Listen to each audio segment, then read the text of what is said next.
Hello दोस्तों, कैसे हैं आप सभी। होप आप सभी अच्छे होंगे। आज की हमारी वीडियो का टॉपिक हमारी डीप ब्रीदिंग के ऊपर होने वाला है। डीप ब्रीदिंग का मेरा मतलब है कि आपको आज एक्सरसाइज बताई जाएंगी आपकी ब्रीदिंग पैटर्न को सही करने के लिए। सबसे पहले आप एक छोटा सा काम करिए, अपने पेट को फुलाइए। जैसे हम गुब्बारे में हवा भरते हैं, हमारा पेट फूलता है, सेम ऐसे ही आपको अपना पेट फुलाना है। हवा भरिए, पेट को फुलाइए। आपका पेट फूल गया, अब सांस को छोड़ दीजिए, सांस को मुंह से छोड़िए। ये चीज मैं आपको इसलिए बोल रहा हूं क्योंकि इसका काम अभी हमारा आगे आने वाला है। अगर आपने ये अच्छे तरीके से कर लिया है तो अब हम आगे बढ़ते हैं। हम अभी आपको ब्रीदिंग का महत्व समझा रहे हैं। आपको दो चीजों पर फोकस करना है। पहली चीज है, आप बोलते टाइम कैसे सांस बाहर निकाल रहे हैं, कैसे अंदर ले रहे हैं। आपको जीने के लिए सांसों का यूज किस तरह से हो रहा है, इन दोनों चीजों में आपको डिफ्रेंशिएट करना है। आपको सीखना होगा सही पैटर्न क्या है। बहुत बार हमारे सांस के पैटर्न में ही गलती होती है, किस तरह से सांस ले रहे हैं, किस तरह से छोड़ रहे हैं, इसमें गलती होती है। सही पैटर्न है कि जब आप सांस लेंगे आपका पेट फूलेगा, सांस को छोड़ेंगे आपका पेट अंदर की तरफ जाएगा। ये पैटर्न आपका अब्डोमिनल ब्रीदिंग में आता है, या फिर इसको हम वैसे बेली ब्रीदिंग एक्सरसाइज भी बोल सकते हैं। हमारे बहुत से स्पीच थेरेपिस्ट हैं जो कि अब्डोमिनल ब्रीदिंग पर ज़्यादा फोकस करते हैं स्टटरिंग को ठीक करने के लिए।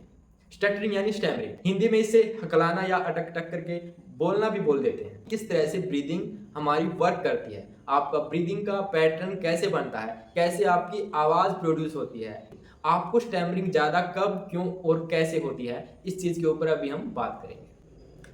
अभी आप देखिएगा, जब भी आप बोल रहे हैं आपको अपने आप को ऑब्जर्व करना है। जब आप अपने आप को ऑब्जर्व करेंगे, आप अपनी ब्रीदिंग पैटर्न को ऑब्जर्व भी कर रहे होंगे। उसे ऑब्जर्व करते टाइम आपको हमेशा इस चीज के ऊपर फोकस करना है कि आपके आर्टिकुलेटर्स उस टाइम पे कैसे वर्क कर रहे हैं। हमारी ब्रीदिंग में सबसे अहम रोल होता है वोवल्स का। Vowels A, E, I, O, U. अगर आपको इन वोवल्स में दिक्कत हो रही है, ए, ई, आई, ओ, यू, तो समझिए कि आपका जो ब्रीदिंग पैटर्न है वो पूरी तरह से डगमगाया हुआ है। बोलते टाइम आप ब्रीदिंग पैटर्न का अच्छे से यूज नहीं कर रहे हैं। आपको अपने ब्रीदिंग पैटर्न का अच्छे से यूज करना आना चाहिए इन वोवल्स को बोलने के लिए। आप क्या गलती कर रहे हैं, आप क्या गलती कर रहे हैं, देखिए इस चीज में हम समझते हैं। वोवल्स हमारे जो कंठ है, गला है, इससे निकलते हैं। जैसे ई, ओ, यू, हमारे कंठ पर ज़्यादा प्रेशर पड़ता है। कंठ में हमारे दो वोकल फोल्ड होते हैं, कुछ इस तरह के मान लीजिए। जब आप कुछ भी बोल रहे होते हैं ये हमारे इस तरह से कनेक्ट होते हैं। एक सेकंड में ये करीब आपके 250 बार ऐसे वाइब्रेट करते हैं। तो आप समझ सकते हैं कि प्रोसेस कितनी जल्दी रिपीट हो रही है। अगर हम एक स्पीच मैकेनिज्म को समझे, कैसे हमारी साउंड प्रोड्यूस होती है, तो आप इसमें देखेंगे कि जो सांस हमने ली वो हमारे लंग्स में गई। लंग्स से जब वो वापस बाहर आ रही है तो वो हमारे ट्रैकिया, जो हमारा गला है, इसमें वोकल फोल्ड के थ्रू होते हुए जो आपका वोकल फोल्ड है उस पर प्रेशर बनता है। उस पर प्रेशर बनने की वजह से ये वाइब्रेट होते हैं, और जब ये वाइब्रेट होते हैं तो वहाँ से साउंड बनती है। साउंड और स्पीच दोनों अलग अलग चीज़ें हैं। जब आपका गला वाइब्रेट करता है, वोकल फोल्ड वाइब्रेट करते हैं, तो साउंड बनती है। साउंड जब आपकी ओरल कैविटी, जहाँ पे आपके टंग, टीथ या फिर सॉफ्ट पैलेट, हार्ड पैलेट, ये सब चीज़ें हैं, वहाँ पर आने के बाद जब आपके आर्टिकुलेटर्स का वर्क होता है, जब आर्टिकुलेटर्स अपना काम शुरू करते हैं, आपकी टंग आपके माउथ के अलग अलग हिस्सों में जाके उनको स्पर्श करती है, उनको छूती है, तब हमारी एक साउंड बाहर निकलती है, तब हमारी स्पीच बाहर निकलती है। तब आप एक अच्छे से एक शब्द को, एक सिलेबल को अच्छे से प्रोनाउंस कर पाते हैं। ये हमारा स्पीच मैकेनिज्म है, इसको आपको अच्छे से समझना पड़ेगा। सेम ऐसे ही हम अपने पिछले टॉपिक के ऊपर आते हैं, वोवल्स का pronunciation.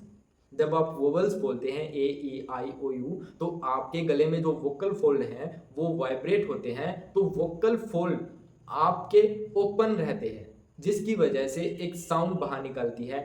A, E, I, O, you, उनमें गैप प्रेजेंट होता है।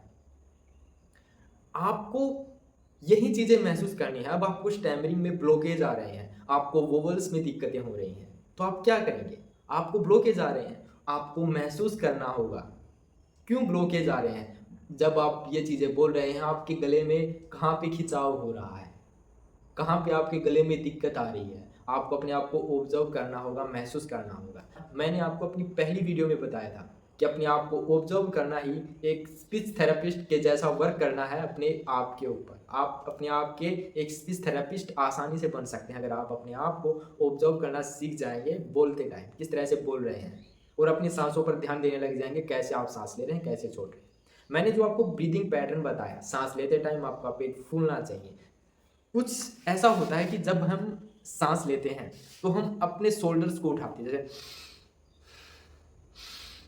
ऐसा बिल्कुल भी नहीं करना, आपका पेट बाहर आना चाहिए।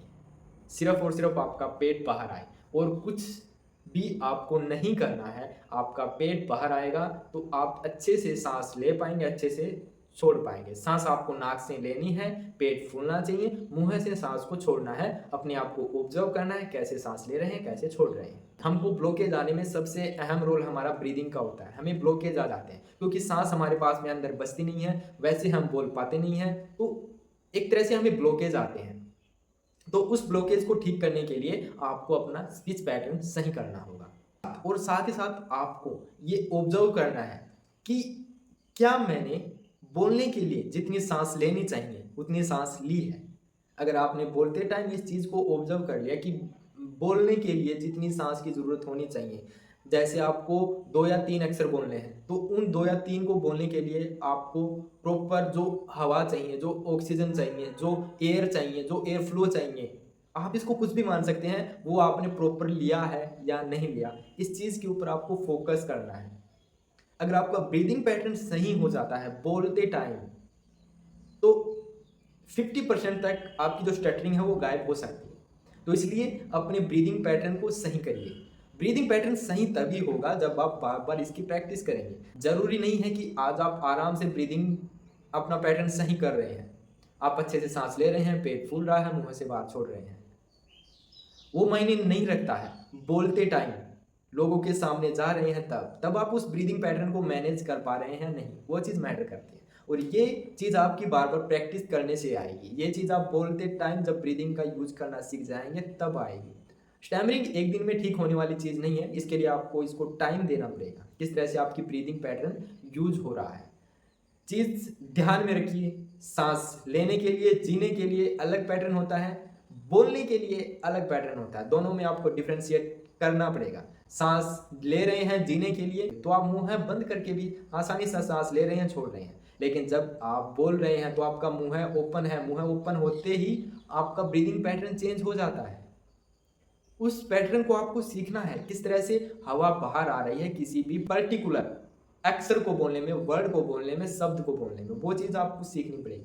तब जाके आप अपने आप को अच्छे से गाइड कर पाएँगे स्टैमरिंग को ठीक करने में। तो दोस्तों आज के लिए इतना ही। हम अपनी अगली वीडियो में कुछ नई एक्सरसाइज टेक्निक लेकर के आएँगे।